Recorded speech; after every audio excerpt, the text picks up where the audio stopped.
نحمدہ و نصلی علی رسولہ الکریم بسم اللہ الرحمن الرحیم اللہم صلی علی محمد فی اول کلامنا وصلی علی محمد فی اوسط کلامنا وصلی علی محمد فی آخر کلامنا۔ السلام علیکم ورحمۃ اللہ وبرکاتہ۔ امید ہے کہ آپ سب احباب خیر و عافیت سے ہوں گے۔ اللہ تبارک و تعالی آپ سب کو سلامت رکھے، خوش رکھے۔ اللہ رب العزت آپ سب کی زندگیوں میں برکتیں عطا فرمائے اور اللہ تبارک و تعالی آپ سب کے دل کی مرادوں کو پورا فرمائے، آمین۔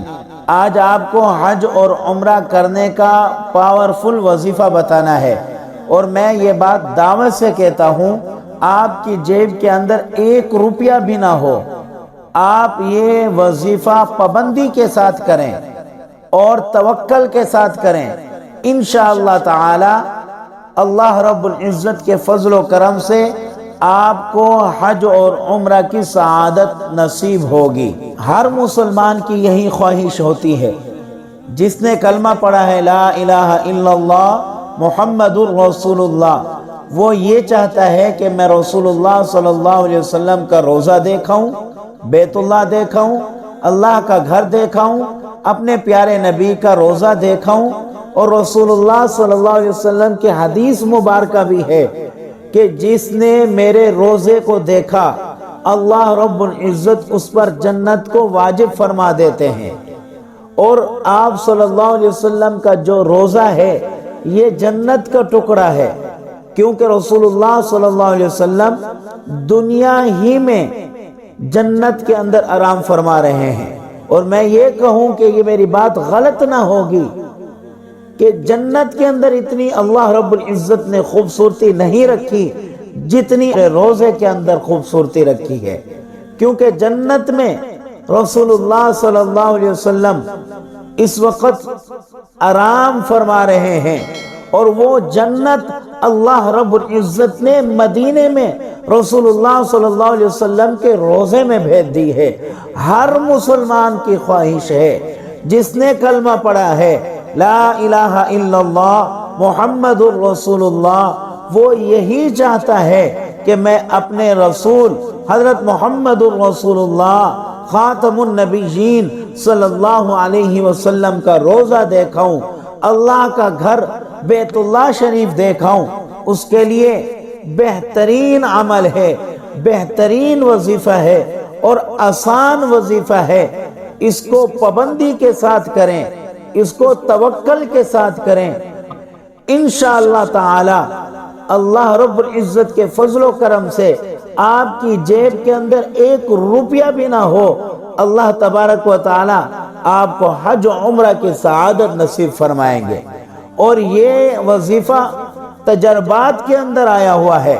حضرت مولانا عبد الکریم ندیم خانپور والے وہ فرماتے ہیں، فورٹ عباس کے اندر میرا ایک بیان تھا، میں نے اپنے بیان کے اندر یہ وظیفہ بتایا۔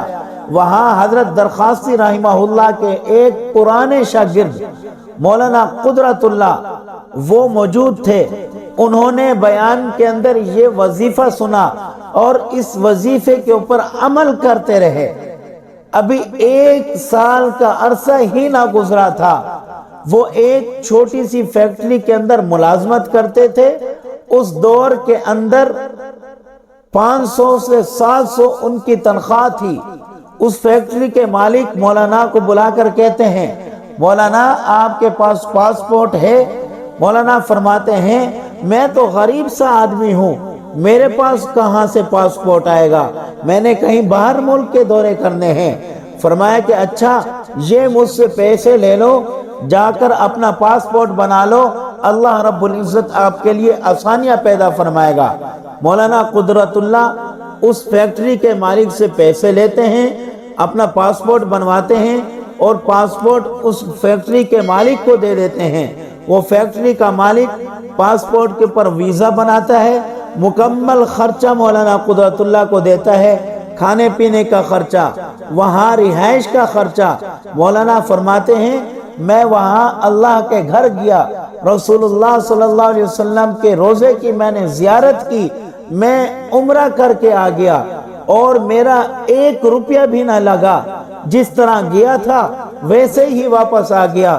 مولانا عبد الکریم ندیم صاحب کو فون کرتے ہیں اور فرماتے ہیں کہ آپ کو مبارک ہو، آپ نے جو وظیفہ مجھے بتایا تھا اس وظیفے کے اوپر میں نے عمل کیا اور اللہ رب العزت نے مجھے عمرہ کی سعادت نصیب فرما دی۔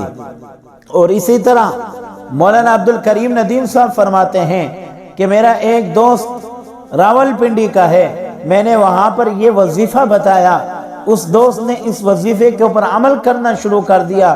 اس کا جاننے والا سعودی عرب میں رہتا تھا، اس نے خواب دیکھا۔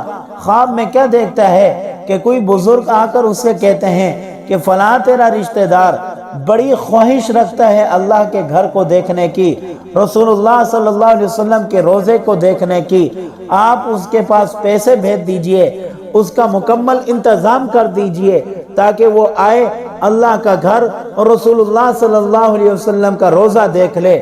وہ اس کا دوست پیسے بھیج دیتا ہے، وہ دوست پیسوں سے ویزا بنواتا ہے اور اسی طرح پاسپورٹ بنواتا ہے اور وہاں مدینہ پہنچ جاتا ہے، عمرہ کی سعادت حاصل ہو جاتی ہے۔ پھر اپنے اسی رشتہ دار سے پوچھتا ہے کہ تجھے کیسے پتا چلا کہ میں اللہ کے گھر کو دیکھنا چاہتا تھا، میرے دل کے اندر بڑی تڑپ تھی کہ میں کسی نہ کسی طرح مدینہ جاؤں۔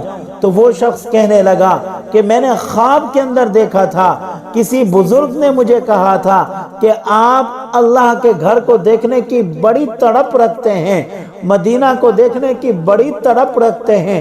اس بزرگ نے کہا کہ اس کو عمرہ کروا دیجئے، اس کا مکمل خرچہ برداشت کر لیجئے۔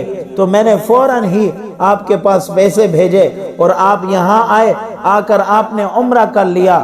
تو دیکھیے تجربات کے اندر یہ کتنی بات آئی ہے، یہ عمل کتنا پاورفل عمل ہے، یہ وظیفہ کتنا طاقتور وظیفہ ہے کہ میں آپ کو ایک دفعہ پھر کہتا ہوں کہ آپ کی جیب کے اندر 1 روپیہ بھی نہ ہو، آپ پابندی کے ساتھ اس وظیفے کو کیجئے۔ اللہ رب العزت کی ذات سے قوی امید ہے کہ اللہ تبارک و تعالی آپ کو اپنا گھر دکھائیں گے۔ اب وظیفہ سن لیجئے، آسان وظیفہ اور مختصر وظیفہ ہے۔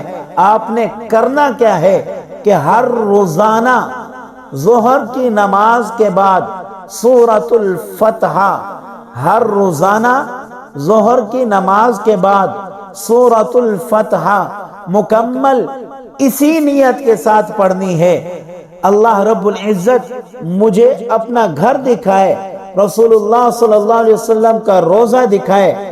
جب آپ اس وظیفے کے اوپر عمل کریں گے توکل کے ساتھ، خشوع و خضوع کے ساتھ، سورۃ الفتح کو 26ویں پارے کی تیسری سورت ہے، اس سورت کو ہر روزانہ ظہر کے نماز کے بعد آپ پڑھیں گے، انشاءاللہ تعالی اللہ رب العزت اپنے خزانے غیب سے آپ کے لیے حج و عمرہ کا بندوبست فرما دے گے۔ دعا ہے کہ اللہ رب العزت ہر ایک مسلمان کو حج و عمرہ کی سعادت نصیب فرمائے، آمین۔